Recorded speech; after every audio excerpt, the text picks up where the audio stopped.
Bem-vindo, bem-vinda! Está no ar mais um episódio do Capper Run. Estamos chegando, como em todas as semanas, com um conteúdo relevante sobre saúde, sobre atividade física, sobre qualidade de vida, os nossos pilares semanais aqui do Capper Run, para que você tenha informação, conteúdo de qualidade para poder absorver, mas eu digo sempre para também poder espalhar, dividir, compartilhar com seus amigos, com seus familiares, com seus colegas de trabalho. Avise aí que o Capper Run tem muita coisa bacana, muito conteúdo envolvente para você se motivar ainda mais a colocar o corpo em movimento. E você sabe que o Capper Run, todas as semanas, tem apoio da Dux Human Health, que está conosco nos episódios do Capper Run, a melhor linha de suplementos esportivos do Brasil, da Dux Human Health, e também a Joma, que me veste em todos os episódios com cupons de desconto, tanto da Dux Human Health quanto da Joma. E o episódio de hoje é muito especial, porque nós vamos trazer aqui uma pessoa que tem uma história muito especial com as ultramaratonas, mas principalmente com uma delas. Eu tenho certeza que vocês vão acompanhar aqui histórias maravilhosas, deliciosas, de uma das provas mais tradicionais do planeta. Aliás, uma prova não, uma ultramaratona especial, uma das mais queridas de todo mundo. Então, preste atenção aí no nosso convidado. Ele é engenheiro civil e um dos nomes mais respeitados da ultramaratona brasileira, com reconhecimento que ultrapassa fronteiras e o coloca como uma referência internacional nas provas de longa distância. Sua trajetória no esporte é marcada pela combinação rara entre método, resistência física e uma profunda compreensão do aspecto humano das corridas extremas, características que conversam diretamente com sua formação em engenharia. A corrida entrou em sua vida de forma progressiva, mas foi na ultramaratona que ele encontrou seu verdadeiro território. O ponto central da sua carreira esportiva é a Comrades Marathon, realizada anualmente na África do Sul e considerada a ultramaratona mais antiga e tradicional do mundo, com aproximadamente 90 quilômetros entre as cidades de Pietermaritzburg e Durban. Ele participa da Comrades desde o início dos anos 2000 e construiu ali uma relação histórica com a prova. A partir daí, sua ligação com a Comrades se aprofundou ainda mais, acumulando um número de conclusões que o colocam como o recordista latino-americano de participações. Ao alcançar a marca de 20 edições completadas, passou a integrar um grupo super restrito de atletas no mundo, recebendo o chamado Double Green Number, um feito raríssimo que o posiciona como o primeiro atleta das Américas a alcançar essa distinção na história da prova. Por conta disso, exerce um papel fundamental como embaixador da Comrades Marathon no Brasil. Comigo hoje, Nato Amaral no Capper Run. Nato, seja bem-vindo, que prazer te receber aqui, uma honra. A honra é minha, Capri. Muito obrigado pelo convite. A você e ao Alberto Banasch. Bom, eu espero, a gente vai ter aqui nos próximos minutos, não é uma ultramaratona, mas eu espero nesses nossos próximos minutos aqui poder extrair o máximo possível de tantas histórias que eu imagino que você tem com essa prova que é espetacular, com a Comrades, que é objeto de desejo de muitos brasileiros, e a partir de você essa prova cresceu demais aqui no Brasil. Porque eu tenho a impressão que até o início dos anos 2000, a prova não era tão conhecida aqui, mas você ajudou a popularizar bastante ela por aqui, não, Nato? Eu sem dúvida ajudei, mas eu também quero dar créditos a outras pessoas e outros agentes que foram muito importantes nesse crescimento da Comrades no Brasil. Um dos mais relevantes foi no ano de 2006, 2007, se não me engano, o Tomás Lourenço, da Contrarrelógio. Foi quando ele ia comemorar o aniversário, se não me engano, de 60 anos, algo assim, e ele começou a promover a Comrades na revista Contrarrelógio, que na época era uma revista impressa, né? E muito popular no Brasil, entre os corredores, e toda edição ele colocava uma matéria promovendo a Comrades e um pacote de viagens, e naquele ano o número de participantes cresceu muito. De lá para cá, até com as mídias sociais, a gente conseguiu um grupo de brasileiros que são todos, na essência, embaixadores, porque todos têm a Comrades no sangue e promovem a prova. Sim. E convidando os amigos, estimulando, incentivando, e a Comrades é uma experiência que a pessoa tem que realmente estar lá para sentir, viver e saber a grandiosidade daquilo. Então, as pessoas que promovem a Comrades para os amigos, obviamente pessoas que têm já alguma experiência em maratonas e têm um lastro de corrida de rua, é justamente para que essa pessoa também tenha essa vivência de poder ir lá e saber que é uma experiência transformadora. Eu digo o seguinte, o atleta que vai para a Comrades, e conclui a prova, ele volta diferente. Não é a mesma pessoa, porque é um banho de humildade, um banho de cultura sul-africana, história, respeito, amor àquilo que você está fazendo, ajuda ao próximo, que é o nome comrades, né? Na palavra comrades em inglês significa camaradas. O espírito de camaradagem, de você... Às vezes você está no meio da prova, você faz o que for necessário para ajudar o seu colega que está, porventura, passando por alguma dificuldade, para que ele também tenha sucesso em concluir a prova. Enfim, são muitas histórias que... Qual foi a primeira edição que você participou? Que ano foi? 2001. 2001 foi a primeira. Eu já estamos falando de 25 anos. Isso. Esse ano você vai estar lá também? Sim. Vai estar lá. Vai ser a minha 21ª. Na pandemia teve... Não teve. Não teve, né? Teve 2 edições virtuais, mas não teve edição da prova efetiva. 2020 e 2021. Exato. E foram os únicos 2 anos nesse período que você não esteve lá. E eu não estive nesses 2 anos. E em 2018 eu sofri uma fratura por estresse, então eu não concluí a prova. Mas você estava lá? Estava lá. Eu larguei na prova, mas eu sentia dor, muita dor. Mas eu tinha feito exames, mas o exame deu falso negativo. Então eu não sabia que eu estava com uma fratura, mas eu estava com a fratura. Onde era a fratura, Nato? Na tíbia. Na tíbia. E aí, realmente, no comecinho da prova eu abandonei. Então foi uma prova, eu digo, muito especial para mim, porque me ensinou muita coisa. Você pegou o ônibus nessa prova? Peguei. Foi uma Aliás, prova... como é que é a história do ônibus na Comrades? Já para a gente adiantar uma história aqui do ônibus na Comrades, que o ônibus é famoso também, né? De carregar os atletas. De carregar os atletas, quando fala ônibus, na Comrades tem 2 conotações. Vou explicar as 2. Uma delas é esse que é o que leva os atletas desistentes, né? Que você está comentando. Isso. Então eles chamam de Bailer Bus ou Rescue Bus, que é o ônibus de resgate. Para quem não consegue completar, vai entrando no ônibus. Eles ficam lá junto dos últimos colocados e alguns ficam no percurso da prova, porque obviamente o atleta pode ter alguma situação que provoque a desistência, seja uma indisposição, uma lesão, o que quer que seja, no meio da prova, né? Sim. E não nas últimas colocações, eu quero dizer. E aí alguns são ônibus, outros são vans. E aí o ônibus fica lá, ou a van no caso, e o atleta se voluntaria a entrar no ônibus. E no meu caso foi bem interessante, porque... eu estava bem no início da prova, né? E aí quando eu me aproximei do ônibus, era uma van, na verdade, eu me aproximei da van, tipo aquela Sprinter, sabe? Que tem, sei lá, 15 lugares. A moça, com muito cuidado, uma voluntária, né? Ela com bastante espírito humano, falou: você tem certeza que você quer entrar? Você sabe que se você entrar, você não pode mais voltar para a prova. Eu falei: não, eu tenho certeza, porque eu sabia que eu não ia conseguir correr pela fratura que eu tinha no... Se você entra, você não pode mais... Não pode. Aí na hora ela já anota meu número, ela risca meu número, e aí ela registra lá como desistência, que eu abandonei naquele ponto, naquele momento. Então naquele momento eu já estou oficialmente fora da prova. Foi a única vez que você não completou a prova? A única vez, Das 23, 24 edições que você tem presenciais. Eu fui 21. Foi 21. Completei 20 e essa não. Tá. E teve 2 que eu não fiz. 2002 e 2012 eu não fui por motivos particulares. Tá. E aí você, essa coisa que nós falamos aqui na abertura do Double Green Number, né? A partir de 20 edições você tem essa honraria, né? Você recebe essa honraria. Mas é uma prova cheia de significados também, não é, Nato? Que 30 edições tem uma outra distinção também. Sim. Tem isso também? Sim, na verdade o atleta ele recebe o Green Number, explicando para quem não conhece a história da prova. O Green Number é um número que ele passa a ser no ano seguinte da conquista, passa a ser na cor verde. Então você passa a correr com o número verde. E você, para conquistar o Green Number, existem 3 maneiras. Uma é completar a prova 10 vezes, que foi o que eu fiz, e a maioria faz, para conquistar o Green Number. 10 conclusões da prova bem-sucedidas, 10 medalhas, Green Number. Outra forma são 3 vitórias para os elites, né? Ou então 5 medalhas de ouro, medalha de ouro é para os 10 primeiros colocados, 10 primeiros homens, 10 primeiras mulheres. Tem muitos casos de atleta que são de elite, obviamente, que com 5 medalhas de ouro se tornam Green Number, mesmo que tenham 6, 7 provas. Não tem 10 provas, mas já se torna Green Number.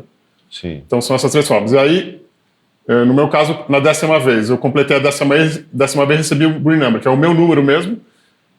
Eles dão um pano, um tecido verde, todo bordado, com letras douradas e um ramo de louro também, com amarelo mais pro dourado, sabe? Sim. Escrito Conrad Martin, é uma coisa linda, uma homenagem muito significativa.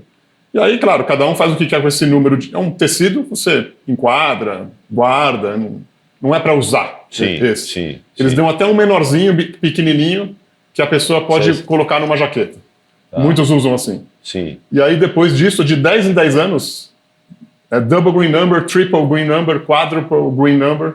E esse ano de 2025, o primeiro atleta sul-africano na história completou a Conrads pela 50ª vez e se tornou o único quíntuplo green number.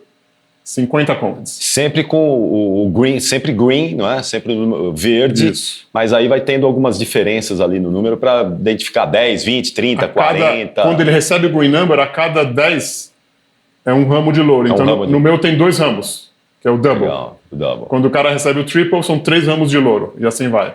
Isso quando você recebe a homenagem. Agora, na prova, isso é interessante. O número que você corre na prova, além de ter o seu nome, tem o número de medalhas que você já conseguiu.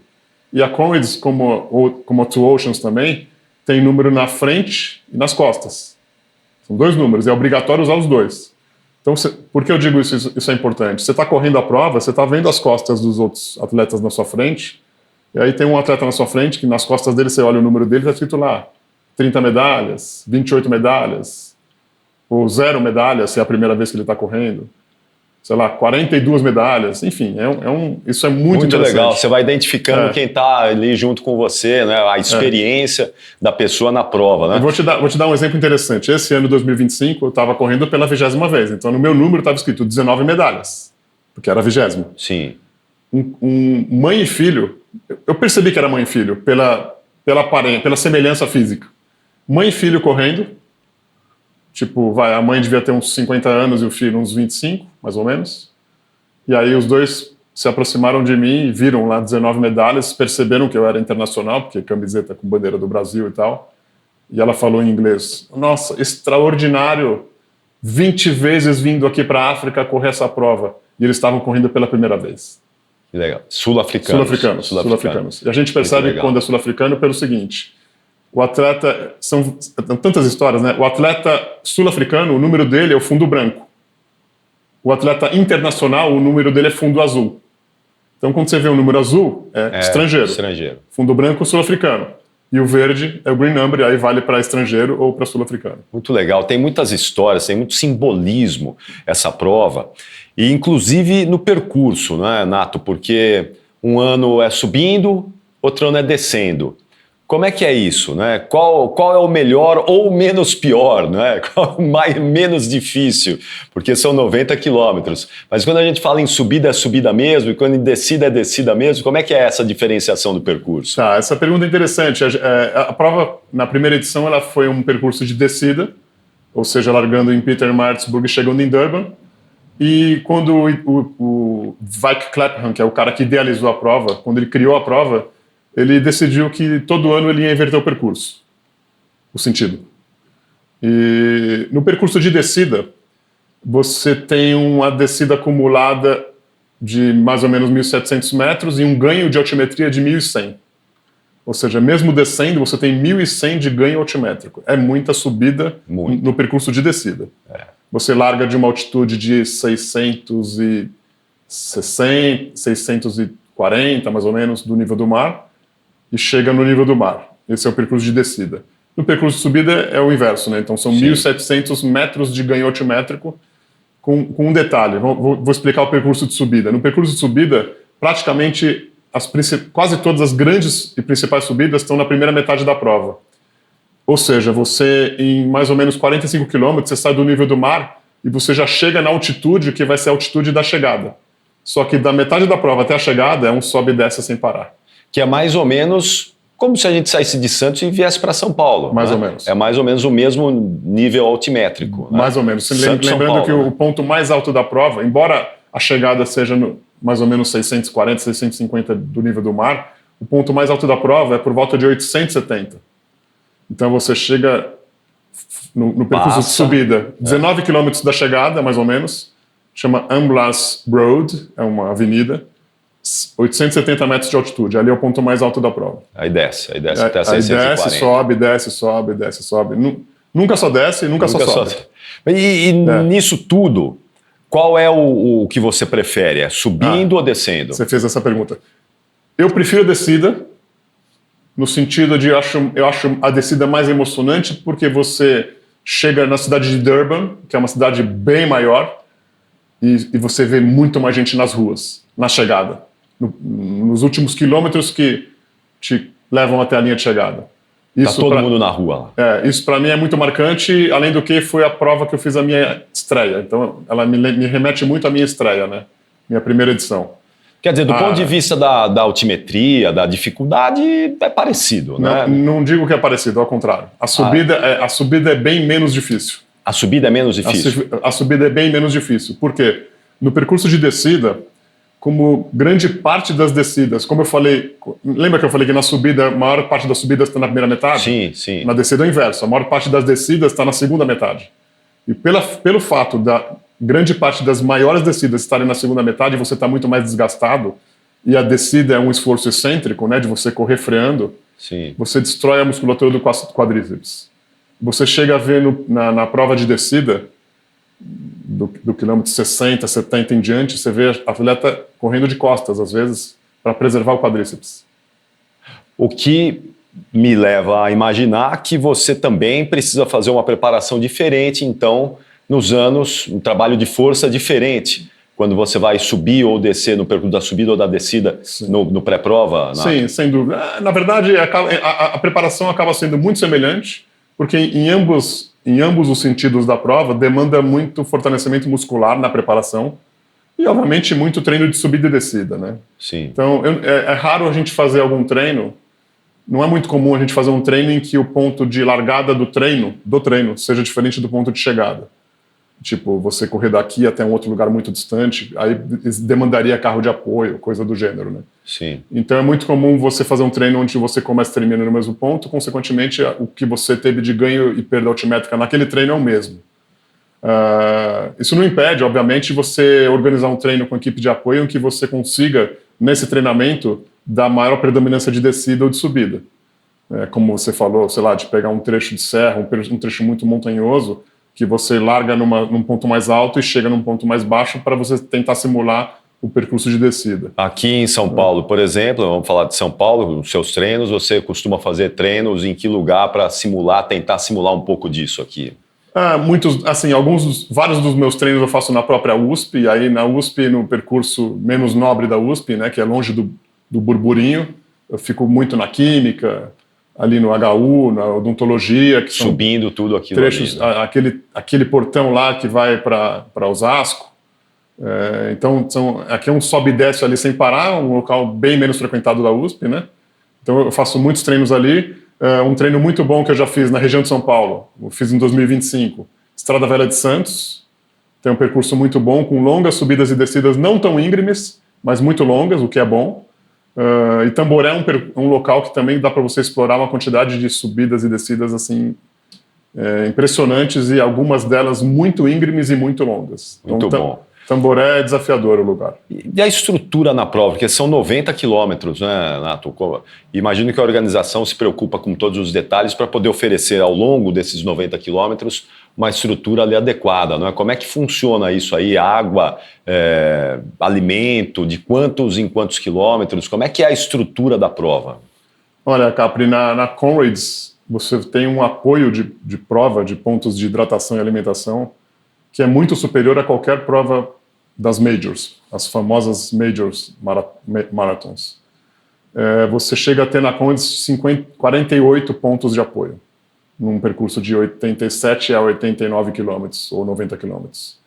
Então você chega a ter ponto de apoio em intervalo de 1,5 km, 2, muitas vezes. Porque funciona assim, o primeiro ponto da Comrades é normalmente no quilômetro 5, porque todo mundo já começa bem abastecido, né? Ninguém está com nenhum déficit, e até porque é muita gente junta, né?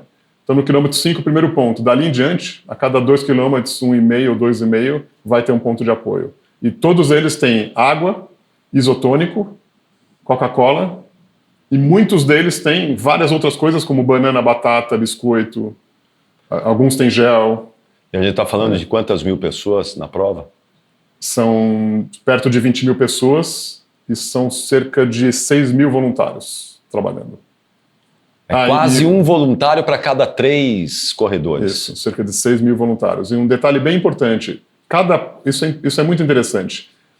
Cada um dos 47, 48 pontos de apoio da Comrades é patrocinado por uma empresa.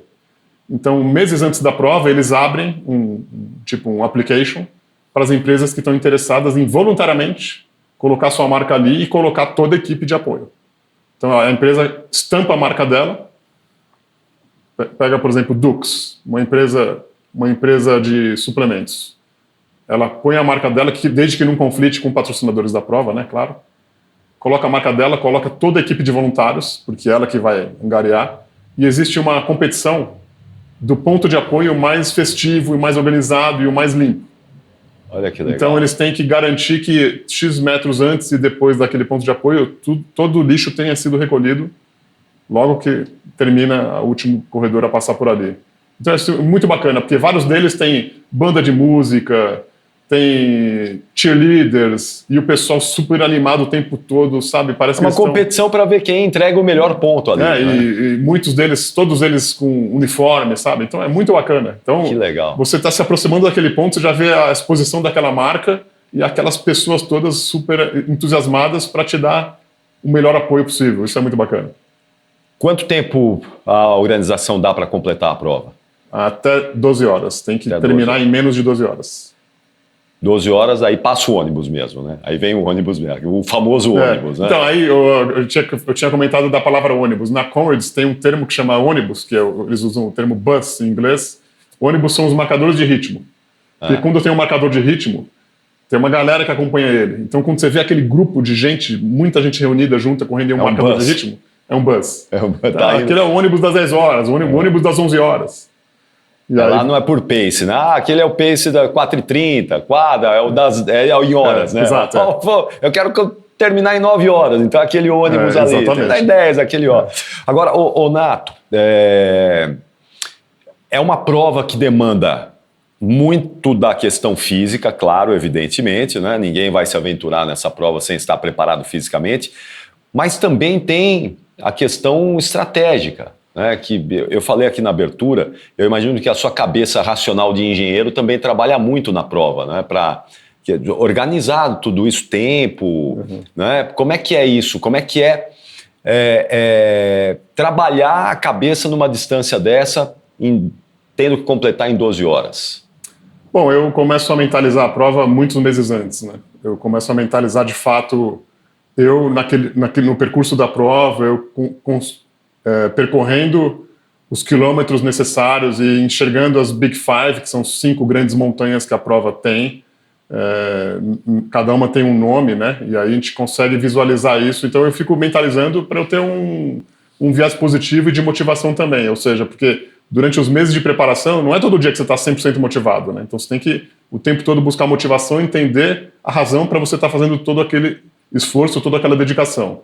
Além disso, eu planejo com muito cuidado todas as etapas da minha estratégia de prova em termos de hidratação e alimentação. O que eu vou levar de alimento, onde que eu vou pegar os alimentos, porque eu contrato um serviço que tem uma empresa que oferece, que ela dá ponto de apoio no quilômetro 30, 50 e 70. E nesses quilômetros 30, 50 e 70, são 3 sacolinhas que você coloca o que você deseja e eles te entregam a sacolinha naquele ponto. Aí eu ponho gel, eu ponho algumas coisas salgadas, ponho garrafinha, enfim, eu planejo tudo isso. Nesses pontos você faz uma parada um pouquinho maior. Mas maior tipo 1 minuto, né? 1 minuto, é o tempo de pegar ali, tirar o que precisa. Às vezes eu coloco alguma coisa de volta ali do saquinho, coisa que eu esteja carregando que eu sei que não vou usar, e sigo para a prova, né? Sim. Então, isso faz parte da minha preparação. É um trabalho muito mental, né, Cabe? Porque o tempo todo você sabe que vai enfrentar dificuldades. É uma prova... O que é importante explicar para quem está assistindo? Como a prova foi idealizada, né? Essa prova foi idealizada por um ex-combatente da Primeira Guerra Mundial, com o intuito de homenagear os combatentes mortos. Então esse combatente ele voltou da Primeira Guerra Mundial e nos anos de 1919 e 20 ele tentou realizar a primeira edição da prova e só conseguiu em 1921. Ele queria que fosse uma prova que provocasse esforço extremo, dor e sofrimento, para remeter aqueles combatentes que perderam a vida para defender a pátria na Primeira Guerra Mundial, do Exército Sul-Africano. E aí ele criou a Comrades Marathon, a Maratona dos Camaradas, num percurso de 90 quilômetros entre Durban e Pietermaritzburg. Sempre foi esse percurso? Sempre foi. Com mínimas sempre foi entre Durban e Pietermaritzburg, né, invertendo o percurso, com mínimas variações em função de obras viárias. Sim. Muda um ano a chegada num estádio, outro ano vai num outro estádio, coisa assim. Pequenas variações, mas assim, o percurso principal sempre o mesmo. Pietermaritzburg e Durban. Sempre isso. Né? Isso.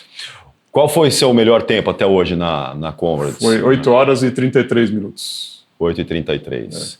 Que é tempo, barbaridade. Mas eu imagino a emoção, não é? Porque é uma prova que deve ter uma carga emocional muito grande. Muito. Mas eu quero que você fale disso já, sobre emoção de completar e de participar principalmente da Comrades. Porque agora nós vamos até o Parque Ibirapuera com o Alberto Banac, que está lá conosco, sempre com um convidado muito especial, trazendo ali um pouquinho do ambiente do parque, mas principalmente, né, trazendo aqui a presença das pessoas que nos acompanham e que estão lá, colocando o corpo em movimento. Então é com você. Fala aí, Alberto.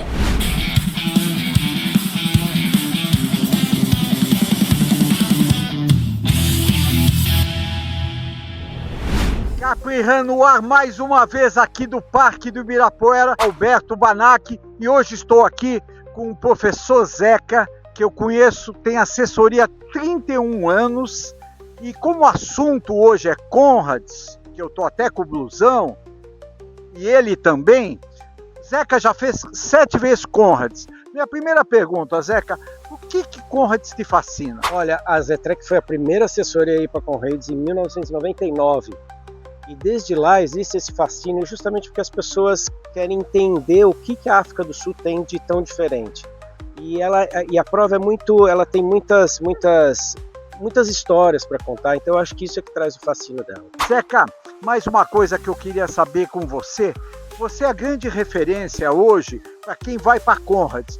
Dá uma pista do segredo, porque todo mundo quer treinar com você para ir para Comrades. Eu acho que o grande segredo nosso para ir para Comrades é a força da equipe.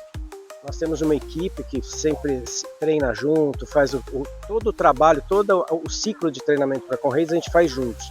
Então eu acho que esse é um diferencial da equipe para a prova. Sem dúvida, é um grande diferencial. Nós estamos no nosso estúdio hoje com Nato Amaral. Nato Amaral eu conheci em 2001 na Maratona de Ribeirão Pires e chegamos a trocar ideia. Ele se tornou uma lenda hoje, já tem embaixador da África, referência. E eu queria saber o seguinte, você tem alguma pergunta para fazer para o nosso querido Nato Amaral? Tenho sim, Nato Amaral. Você que treina para Comrades e já fez 2 vezes a volta das 10 provas, né? Você já fez mais de 20 vezes a Comrades.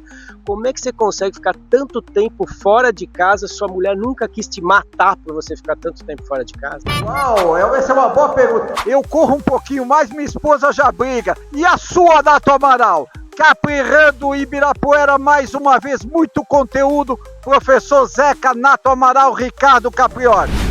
Bom, Alberto, muito bom. Abraço ao professor Zeca, grande Zeca da Zetrec. É isso aí, o Zeca que já esteve por 7 vezes na Comrades, seu companheiro de Comrades, né, Nato? Como é que você faz aí para administrar em casa essa coisa toda? Tantas horas fora de casa, administrar com a esposa, com a família. Antes de mais nada, um grande abraço ao professor Zeca, grande parceiro, grande amigo.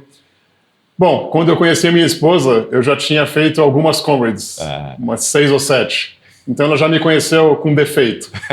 Então já era um dado do problema quando ela me conheceu. E claro, ela me apoia muito, ela tem muita compreensão, ela entende muito bem, nesse período específico de janeiro a junho, que é a fase principal de treinamento, ela entende muito bem a importância, sobretudo do treino longo, né, que é o que realmente me deixa muitas horas fora de casa, aí, no sábado principalmente. E eu acabo, claro, envolvendo ela sempre o máximo que eu posso. Ela já foi com você para lá? Inúmeras, mais de 10 vezes. Mais de 10 vezes? Mais de 10 vezes, é. Ela sabe como é o espírito, o ambiente, conhece tudo aquilo. 100%, me apoia no percurso. Então ela realmente é um ponto muito importante aí. Ela não corre?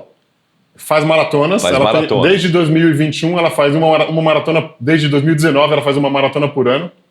Tá faltando a Conrads agora. Mas acho que ela não vai fazer. Não vai? Qual o nome dela? Josi. Ô, Josi, é o seguinte, todo mundo começa a correr, fala, maratona eu nunca vou fazer. Você já está fazendo a maratona. Agora vai lá, para Conrads, pega todo o ambiente, todo o espírito, você vai voltar aqui junto com ela e vocês vão me contar quando ela estrear na Conrads. Você vai ver só. Mas tem um dado interessante, ela já fez 6 maratonas de 2019 até hoje, a última dela foi em Nova York em 2025, e esse ano ela vai fazer a Two Oceans, 56K. Primeira ultra. A primeira, então, aí, tô dizendo, é o primeiro passo. Eu tô assim dizendo, José, é assim que começa. Da Two Oceans, mas por que não, né? De 56 para 87, só mais 31 quilômetros, né? Depois vocês vão me contar essa história aí.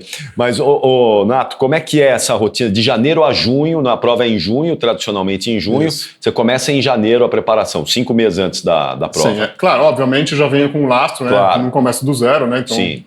A gente brinca que ultramaratona não tem férias, né? É isso. Ultramaratonista não tem férias. Não tem férias. Então eu já venho com lastro, mas assim, em janeiro eu já começo a aumentar os volumes. E em fevereiro, normalmente em fevereiro eu já estou fazendo longos de 30 a mais. 30, às vezes 40 quilômetros de longo. E aí em março mais ainda, os principais meses de treino são abril e basicamente de meados de março a comecinho de maio. Tá. E você faz o longo de qual a distância maior do seu maior longo? Normalmente no máximo 60 km num longo. E alguns desses últimos anos que eu tenho feito a Two Oceans, que é uma prova de 56 km, eu acabo usando esse como sendo o meu maior longo, ou seja, 56 km. Que você vai fazer esse ano também junto com a Josi. Vou. Two Oceans. Isso. Que é uma outra prova emblemática da África do Sul. Outra prova espetacular. Você já fez quantas Two Oceans? Vai ser a 7ª. A 7ª Two Oceans, né? Essa também é uma prova emblemática lá na África do Sul e fantástica, né? Ela tem 50 e poucas edições. Ela foi criada em 1970, se não me engano, como uma prova que servisse de preparação para a Conrads. E ela tem muitas das ideias que a Conrads implementou, a Two Oceans imitou.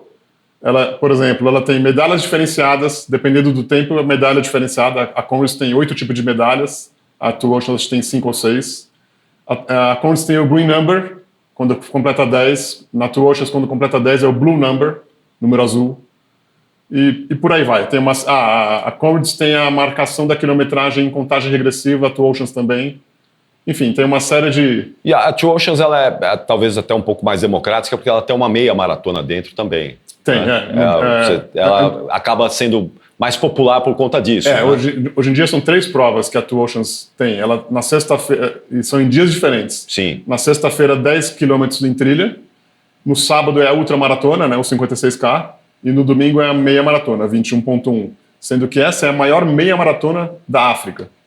É a mais popular. Do continente africano. Do continente. É muito requintada. A meia da Two Oceans é uma prova extremamente concorrida. Isso. Porque é bela, bem organizada, né? 20 mil atletas. 20 mil atletas na meia, né? É sensacional, sensacional. África do Sul, eu estive na África do Sul na Copa do Mundo em 2010, trabalhando. País fantástico, muito parecido com o Brasil. É um país muito parecido com o Brasil nas diferenças sociais, né? Um país muito parecido, um povo muito parecido, um povo muito acolhedor. Exato, aqui, não é? E que tem também essa característica de receber colonizado ali por ingleses, né? Então tem essa característica também de receber muitos povos. Então a África do Sul é um país que merece ser visitado. E se for para correr ainda, poder juntar essas duas coisas, né? Corrida e turismo, porque tem também a coisa do safari na África do Sul, que é muito, né? É muito forte, muito presente, mas a corrida, o sul-africano gosta muito de correr, né? Demais, demais. Né? Dizem, lá a brincadeira é o seguinte que eles falam, começa o ano, no primeiro domingo de janeiro tem a prova de 10K, no segundo domingo uma meia maratona, do terceiro em diante tem maratona todo fim de semana. Todo final de semana. Como a gente aqui, né? A gente, né? Acabamos de ter aí os números atualizados da Abracel, tivemos quase 6 mil eventos de corrida no Brasil em 2025. Baita crescimento. É um baita crescimento, cresceu mais de 80% a corrida em 2025 no Brasil. Então é isso, é um movimento mundial, mas alguns países têm uma relação, não é, peculiar, e a África do Sul é dessa maneira mesmo. Você é uma espécie de embaixador da prova aqui, não é, Nato? Como é que você faz esse trabalho? Você ajuda outras pessoas que querem ir para a prova? Como é que funciona esse seu trabalho de embaixador da Conrads aqui no Brasil? Vamos lá. Na verdade, sou oficialmente embaixador para a organização da prova. E no Brasil somos eu e a Zilma. Eu desde 2008, portanto há 18 anos, e a Zilma de poucos anos para cá, mais recente. Ela se tornou embaixadora, eu que indiquei ela como uma pessoa que é uma figura muito importante, até em função da presença feminina na prova, presença feminina das brasileiras, sobretudo. A Zilma já completou quantas Conrads? 16. 16 Conrads. Você que levou a Zilma também para a Conrads? Não sei se quando ela fez a primeira eu tive alguma influência ou não, nunca perguntei. É possível. Mas vocês estão sempre juntos? Sim, com certeza. Sim. E aí, falando do papel, é um papel de voluntário. Por exemplo, o que eu estou fazendo aqui, de estar conversando com você e explicando e, enfim, divulgando a Conrads, comentando sobre a história, sobre a tradição, é uma parte do papel do embaixador, de tornar essa prova mais popular, mais inclusiva, mais conhecida internacionalmente. Quando eles criaram o programa do embaixador, na Conrads, eles percebiam, até então, antes de ter criado, que era uma prova muito local, muito do sul-africano. E eles queriam que se tornasse uma prova mais internacional, como muitas outras grandes provas que têm presença massiva de estrangeiros. Então eles começaram a identificar indivíduos, representantes de alguns países, para desempenhar o papel de embaixador e levar mais corredores estrangeiros para a prova. Então hoje a presença estrangeira é muito grande. O Brasil se coloca entre as 5 maiores nações estrangeiras da Conrads, levando todo ano de 180, já chegamos a levar de inscritos, né, 237 pessoas. Foi o recorde. Foi o recorde. E quando teve a presença o Brasil tem tanta afinidade com a Conrads e tanta admiração, que quando teve a edição virtual da Conrads em 2020, a primeira edição virtual da pandemia, o segundo país com mais participantes, tirando a África do Sul, foi o Reino Unido, com 700 corredores, que correram virtualmente. O Brasil teve 1.700 corredores. É mesmo? O Brasil foi o primeiro lugar disparado na Conrads virtual. 1.700 pessoas que correram 5, 10, 21, 44,5 ou 90 quilômetros. 45 ou 90 quilômetros. Tinha essas 5 distâncias. Na Conrads virtual. Foi uma maravilha. Que maravilha. Então, o embaixador realmente, eu promovo, eu sou um ponto de contato, eu faço divulgações da prova, enfim, estou sempre envolvido com os corredores e estou sempre apto e pronto a apoiar, ajudar. Ô, Nato, vamos falar um pouquinho aqui sobre custos, né, para completar a prova. E aí, quando eu falo em custos, a gente pode falar em tudo, desde passagem, inscrição, estadia. O corredor vai gastar uma média de quanto para poder realizar o sonho de completar uma Conrads? Eu estimo que, para ser um número mais seguro, por volta de 12 a 15 mil reais. E o que não é caro comparado com muitas outras grandes provas internacionais. E como é que eu divido esse custo? É cerca de R$1.000 de inscrição, por volta de R$5.000 de passagens e de volta, considerando que a pessoa vai sair de São Paulo, né? Incluindo os trechos locais lá para chegar em Durban. Então, de inscrição mais a passagem deu R$6.000. Isso. E os outros 6, para dar 12, é hospedagem e alimentação lá na viagem.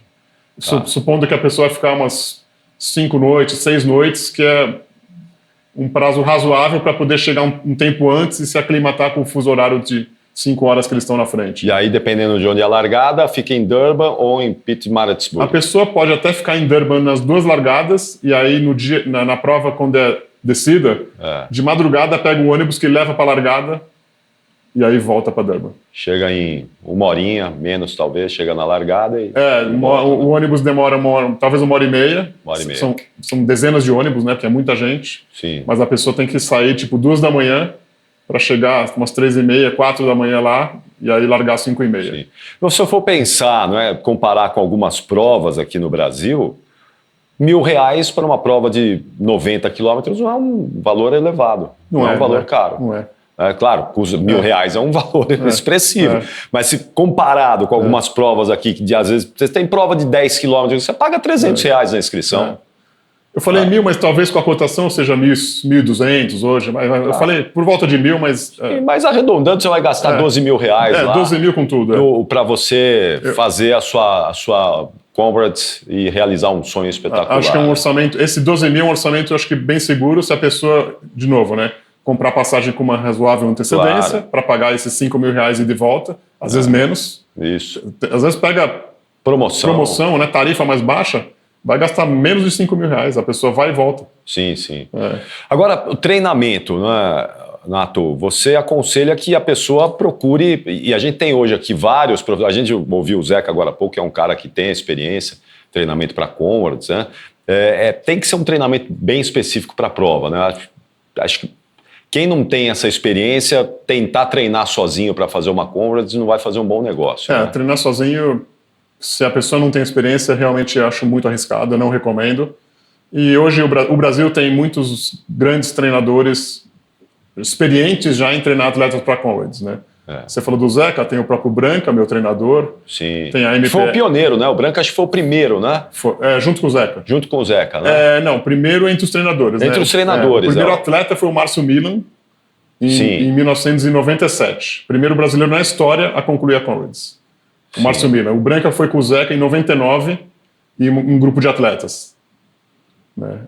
Mas assim, aí tem o Marcos Paulo, tem o Guzmão, da Ultra, lá de Vitória, Espírito Santo.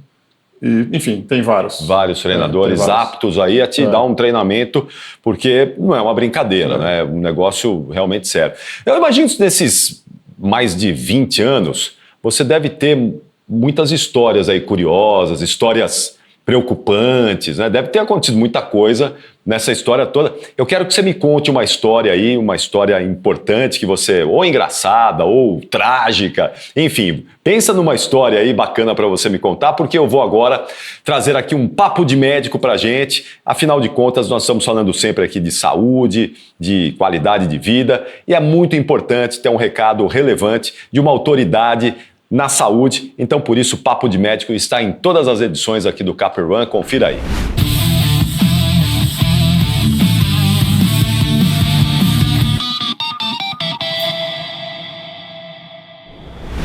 Oi, Capriotti. Oi, pessoal da Capri Run. Hoje o assunto é importante e todo corredor deve estar atento.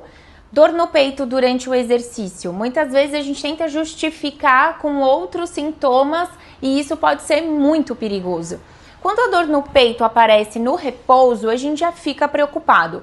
Mas quando ela surge durante o exercício físico, isso leva a uma suspeita alta de que o coração está sofrendo. Como que é essa dor, Pã? Essa dor, a dor clássica, ela é uma dor em peso, aperto, que fica aqui na região do tórax, do peito mesmo, pode irradiar para braços, costas e até pescoço, mandíbula. Por vezes ela pode vir acompanhada de sensação de desmaio, um suor frio e vontade de vomitar. Mas seria muito bom se a dor fosse clássica sempre. Muitas vezes ela não é dessa maneira.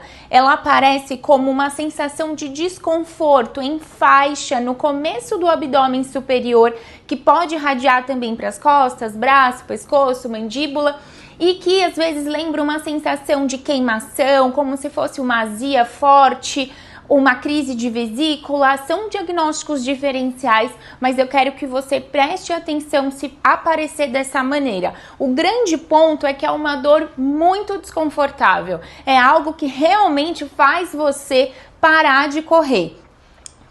E aí, o que é que acontece? O grande ponto que eu quero mostrar para você aqui no programa é: você não deve tentar justificar essa dor com outros sintomas. Ah, deve ser a minha gastrite, deve ser a minha vesícula, eu comi muito ontem, deve ser o meu refluxo que atacou. Porque esse é o principal erro que a gente percebe na nossa prática clínica. Muitos pacientes que tiveram a dor em um momento de exercício demoram para chegar no pronto-socorro porque justificam que isso está acontecendo por outro motivo. Então vamos lá, o que é que você tem que fazer? Sentiu essa dor que eu comentei, tanto a clássica como a não clássica, durante o seu treino, a primeira coisa é parar e observar. Essa dor não melhora, ela continua desse jeito, vá até o pronto-socorro. Lá a gente vai fazer eletrocardiograma e a troponina, que é uma enzima produzida lá dentro da célula do coração. A gente vai procurar ela no sangue. Eu tive essa dor, mas assim que eu parei o exercício, essa dor cessou completamente. O que você vai fazer então? Vai procurar o seu cardiologista com brevidade. Em alguns dias você deve estar realizando exames do coração. Bom, por que eu tô falando tudo isso? Porque durante a corrida isso pode acontecer e se você não cuidar, né, de você mesmo, isso pode ser inclusive fatal ou até deixar sequelas graves no seu corpo. O grande ponto é prevenção. Então procure o seu cardiologista, faça exames, mas se a dor aparecer durante o esforço, o meu conselho é não tenha medo do pronto-socorro, vá até lá, seja avaliado, faça exames, é só dessa maneira que a gente consegue entender que a pessoa não está com doença no coração ou sim está com necessidade de tratamento para o coração. A boa notícia é que se você chega com brevidade no pronto-socorro, as suas chances de ficar com qualquer cicatriz ou sequela no coração é muito menor. Então, esse é o meu recado de hoje para toda a galera corredora da Capri Run. Um grande abraço, eu sou Pamela, cardiologista do Corpo Clínico do Hospital Israelita Albert Einstein, diretamente para a Capri Run. É com você, Capriote. Muito bom! Tá aí uma dica muito importante, relevante para você colocar em prática e poder turbinar o seu dia a dia. Tô devendo uma história do Nato aqui. Prometi que ele ia contar uma história engraçada, uma história talvez trágica. Uma só, acho que eu tô sendo modesto, porque com mais de 20 edições de Comrades, né, Nato, você deve ter muitas histórias. Mas manda uma aí que você julga ser boa, uma boa história aqui pra gente. Nas provas, né, Capri, infelizmente tem as pessoas que tentam fraudar, né? Na Comrades também? E como? Nossa. Você tá brincando, não é possível. Então tem uma história, eu não conheço a pessoa. Pipoca, assim? Tipo pipoca. Mas tem um caso que ficou famoso, aconteceu acho que mais de uma década atrás, de 2 sul-africanos que queriam fraudar a prova, eles eram gêmeos. Então o cara corria, aí ele entrava no banheiro químico, já combinado, aí o irmão saía sequinho, né? Ia pra pleno, prova. Ia para a prova. O outro pegava o ônibus e ia para o ponto seguinte. O outro ia para o ponto seguinte, aí combinava no banheiro químico do quilômetro, sei lá, 50, 60, trocava de novo. Que coisa. 2 gêmeos, então fizeram realmente um revezamento. Literalmente um revezamento. E aí a organização pegou e os 2 foram banidos, obviamente. Conseguiram descobrir, então. Sim, descobriram e foram banidos. Na hora, pegaram na hora. Alguém deve ter entregado. Denúncia, sempre alguém tem. Viu, né? Esse é um exemplo que realmente é lamentável esse tipo de atitude. Outro exemplo também de situação que acaba sendo pitoresca, né? Teve um pai, né? Queria tanto que o filho completasse a Comrades e fizesse para conquistar o Green Number, que teve um ano que esse pai, o filho não ia correr, ele correu com... Na verdade, o chip era no pé, sabe? Que você amarrava. Sim. Não era no número, como é hoje. Então ele correu no pé esquerdo o chip dele e no pé direito o chip do filho. E aí a organização percebeu que esses 2 atletas passavam todas as marcações igualzinho, milimetricamente, assim, no mesmo centésimo, vai. E aí foram ver as imagens, e aí dava para ver o cara correndo com os 2 chips. E aí também baniu, lógico. Baniu, nunca mais participa da Comrades. Não volta. A tolerância é zero. Extremamente rigorosos. Esse tipo de atitude que contraria o fair play, a tolerância é zero e tem que ser mesmo. Claro, sem dúvida. Mas o negócio do pipoca é uma coisa incrível, né? Porque eu estava recentemente conversando com um amigo, Hugo Miguel Souza, ele é organizador de prova lá em Portugal, e ele estava me dizendo que Portugal tem um número muito menor de corridas do que aqui no Brasil, mas o português adora correr, são grandes corredores. Ele estava me falando isso, que hoje o grande problema em Portugal e nas provas dele, ele faz provas ali em Lisboa, na região, são os pipocas e basicamente pipocas brasileiros. Os brasileiros levaram a cultura da pipoca lá para Portugal. É impressionante, não é? É incrível. E uma pena, porque pipoca é uma coisa abominável. Abominável, de qualquer maneira. Eu não sabia que a Conrads, que é uma prova, né, tem gente lá tentando fraudar também. Infelizmente, né? Agora, deixa eu dar uma situação pitoresca, mas positiva, que acho que é muito importante e chega a ser muito emocionante também. Temos a brasileira, a Maria Auxiliadora Venâncio, que é a única brasileira que já conquistou medalha de ouro na Conrads. Entre homens e mulheres, ela é a única pessoa que conquistou medalha de ouro entre os brasileiros. Ela foi 4ª colocada em 1999 e 5ª colocada no ano de 2001. Exatamente no ano que eu fiz a minha estreia, ela foi a 5ª colocada. E ela, contando numa palestra que a gente fez em conjunto, eu e ela, que acho que foi no ano de 1999, ela estava em 5º, e naquele ano tinha uma alemã que era muito boa, que venceu a prova, Maria Bach, o nome dessa alemã, e tinha umas outras atletas, não me lembro se tinha russas ou não, e ela estava em 5º colocado. E aí ela percebia que o público, isso nos 10, 15 quilômetros finais da prova, né? O público, quando ela passava, estimulava muito ela, dava muito apoio para ela, e ela não entendia. Ela falou, pô, eu sou brasileira, não sou sul-africana, por que eles estão tanto me apoiando? E ela não tem afluência em inglês, né? Depois ela tomou, e aí depois ela passou a 4ª colocada, né? Portanto, ela conquistou a 4ª colocação, e aí disseram para ela depois que esse apoio é porque ela era a primeira mulher negra na prova. E os sul-africanos, os negros, queriam muito que uma negra tivesse entre as primeiras colocações, porque na frente dela só tinha atleta branca. Então foi um apoio a ela por ser uma atleta negra. Então foi muito emocionante, e ela falou que isso tocou muito ela. Muito legal. Você tocou num ponto aqui importante, Nato. A gente está falando de uma prova do continente africano e a gente sabe que hoje os grandes fundistas são africanos, quenianos, etíopes, enfim, não é?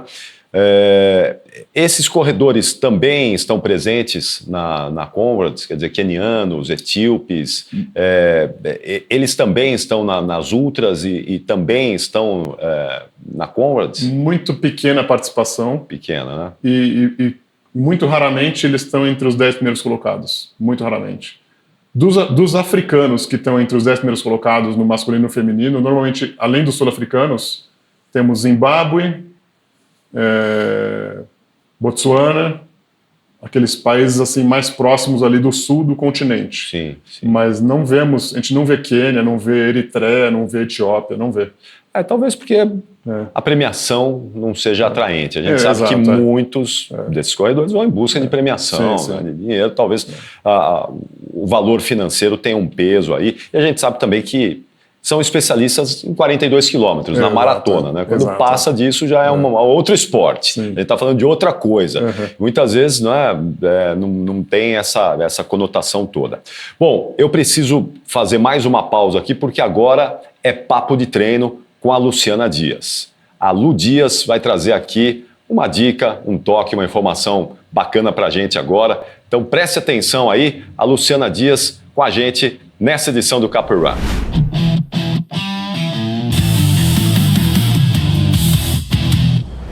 Oi, Capri! Tudo bom aí? Seguinte, vou falar sobre osteopenia e a saúde óssea.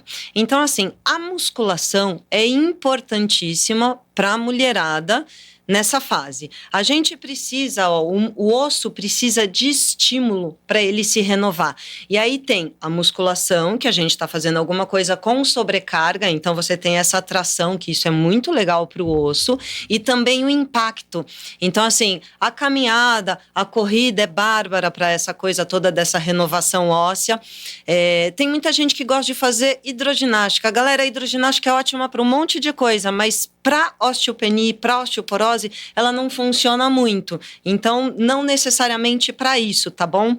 Então, assim, eu já vi osteopenia e já vi osteoporose em mulheres com 70 mais, 80 mais sendo revertidas, tá, gente? Isso não é sentença de nada. É só um alerta de que você precisa se olhar, você precisa se cuidar. Fica aí a dica, tá? Luciana Dias, muito bom, que dica bacana, hein? Olha, eu tô sempre aí tomando cuidado com o meu trabalho de força, porque é isso aí, precisamos manter a saúde óssea em dia. E eu imagino que para Conrads, né, Nato, o trabalho de força não é que é fundamental, ele é obrigatório. É imprescindível. Né? Imprescindível. Senão não termina a prova, Sim, né? sem dúvida. Vai se machucar completamente. Nem chega na prova, né? Já se machuca na preparação. Sem né? dúvida. E no trabalho de força, falando especificamente da preparação da musculação, e também, claro, eu faço muitos exercícios funcionais, né? Com o peso do próprio corpo, né? Muitas vezes com peso livre, né? Ou na máquina, e muitas vezes com o peso do próprio corpo. Mas é fundamental para a preparação para Comrades fazer trabalho de esforço excêntrico. Esforço excêntrico para os quadríceps, sobretudo, e panturrilhas. Justamente para você suportar a quantidade de descidas que você vai enfrentar durante a prova. Sim. Então, como é que você divide os treinos de corrida e de força na semana? Procuro fazer musculação segunda e quarta. Durante a semana eu corro terça e quinta, eu descanso na sexta, e aí no fim de semana eu faço um longão no sábado, e muitas vezes eu faço um treino combinado sábado e domingo. Às vezes eu faço um treino que os sul-africanos chamam de back-to-back, que é você combinar um longo no sábado e um longo no domingo. Então, muitas vezes, vou te dar um exemplo hipotético, não é o que eu vou fazer esse fim de semana, mas pode ser que eu faça em abril ou maio. Em vez de eu fazer um treino de 50 km no sábado, eu posso encaixar 35 no sábado e 15 no domingo. Ou 30 e 20, por exemplo. Você divide a longa distância em 2 dias. Ou então 20 e 30. Por quê? Para você, nesse segundo treino, do dia seguinte, do domingo, você já começa cansado, você já começa com uma sobrecarga do dia anterior. Mas com o benefício de você já ter tido uma noite de sono, um período de descanso, de alimentação, de hidratação. Então é um tipo de estímulo que os sul-africanos promovem muito, que ele te dá resistência aeróbia, resistência muscular, e preserva muito a sua musculatura, para evitar lesão. Muito legal isso, né? Detalhes importantes de uma preparação. A gente muitas vezes está acostumado aí com a preparação de uma maratona, mas quando a gente fala em dobrar a distância, dobrar e até mais um pouquinho, tem muitas particularidades, muitas questões ali que precisam ser levadas em consideração num momento como esse. Bom, eu tenho a impressão que o Nato também, para dar conta desses treinos todos, precisa de um bom suplemento. E eu estou falando aqui de Dux Human Health. Eu tenho certeza que quando o Nato sai para os treinos, ele usa ali os seus suplementos, usa os seus produtos para poder dar qualidade nos treinos. E se você também quiser ter qualidade nos treinos, já sabe que a Dux Human Health está conosco aqui no Capper One e oferece o melhor suplemento esportivo do Brasil. Aqui, nessa embalagem, em todos os produtos da Dux, você vai encontrar produtos de extrema qualidade. A Dux não abre mão da qualidade e isso é fundamental. E eu sempre digo que eu uso no meu dia a dia os produtos da Dux, nos meus treinos estão lá os produtos da Dux, porque são produtos com muita qualidade. E aqui, tem o Whey Protein, tem a creatina da Dux, que eu também uso, é espetacular, pré-treino, pós-treino, intra-treino, toda a linha de suplementos da Dux Human Health. Se você quiser levar para sua casa, aqui embaixo está passando aí o endereço, acesse aí pelo site, use o nosso cupom de desconto, você vai ter lá uma redução bacana no valor também, para você levar Dux Human Health aí para o seu treino, aí para sua casa. Esse Whey Protein aqui de chocolate branco vai para o Nato Amaral. Obrigado. E vai para a preparação esse ano aqui, Comrades 2026, vai com você a Dux, hein, Nato? Obrigado. E aproveitando, meu pré-treino favorito é o Dux Pré-Workout. Tô dizendo? Frutas vermelhas. Frutas vermelhas, né? É isso. Todos os nossos convidados que vêm aqui, sempre, todos eles têm uma relação com a Dux. Ou indicam o Dux para os seus pacientes, ou gostam de um determinado produto, porque a Dux é isso mesmo, é produto de extrema qualidade. Vou falar da Joma, a Joma que me veste nos episódios do Capper One. Você que está nos ouvindo aí, depois vai lá no nosso YouTube e acompanha ali o meu vestuário aqui, que é de extrema qualidade com a Joma. Marca internacional, referência mundial quando a gente fala em produtos em material esportivo. Se você também quiser a linha de lifestyle e todas as linhas da Joma, tênis para tênis, Joma é espetacular, não é? Mas a linha de lifestyle está lá no site também. Acesse aí agora, tem cupom de desconto, você vai levar um vestuário maravilhoso, vai poder se vestir muito bem para a sua atividade física, para o seu dia a dia. Produtos da Joma, Joma sempre com a gente, presente aqui no Capper One. Nato, eu vi que você trouxe um livro aqui, eu não sei, mas eu queria que você falasse um pouquinho desse livro, porque eu adoro literatura sobre corrida. Eu acho que a gente tem pouca literatura sobre corrida aqui no Brasil. E quando surge uma, eu gosto de valorizar bastante. Então eu queria que você falasse um pouquinho sobre esse livro que eu estou vendo aqui. Fala aí pra gente, como é que é? Muito bom. Esse livro, 90 quilômetros, eu lancei ele em 2018.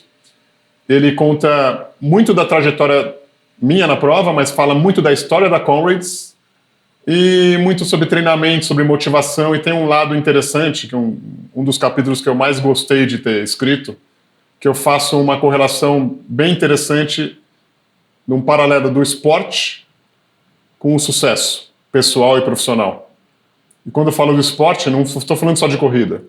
Eu uso automobilismo, uso voleibol, futebol, uso canoagem, enfim, tênis, uma série de outros esportes. Eu faço correlação o basquete também, da sucesso no esporte com sucesso na vida pessoal e profissional.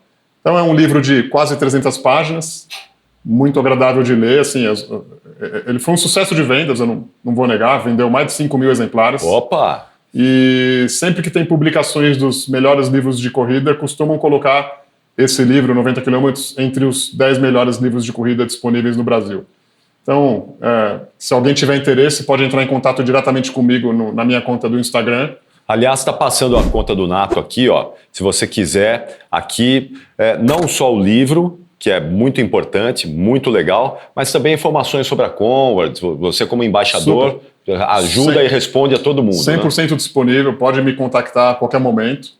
Eu vou estar à disposição. E sobre o livro, quem me mandar mensagem, eu passo as condições e envio para o Brasil inteiro pelo correio. Com o maior prazer, com dedicatória. Muito legal, muito Isso aqui bom. É de presente para você. Já está com a minha dedicatória aqui. Vou escrever eu quero a dedicatória e eu vou ler com o maior prazer, porque é isso. Infelizmente, aqui no Brasil, a gente tem pouca literatura específica sobre corrida. A gente tem muita coisa boa que vem importada, a gente tem coisa boa. Eu tenho o Serginho Xavier, que já esteve aqui com a gente, que é um baita escritor quando a gente fala em corrida de rua, mas eu sempre incentivo as pessoas a escreverem mais, né?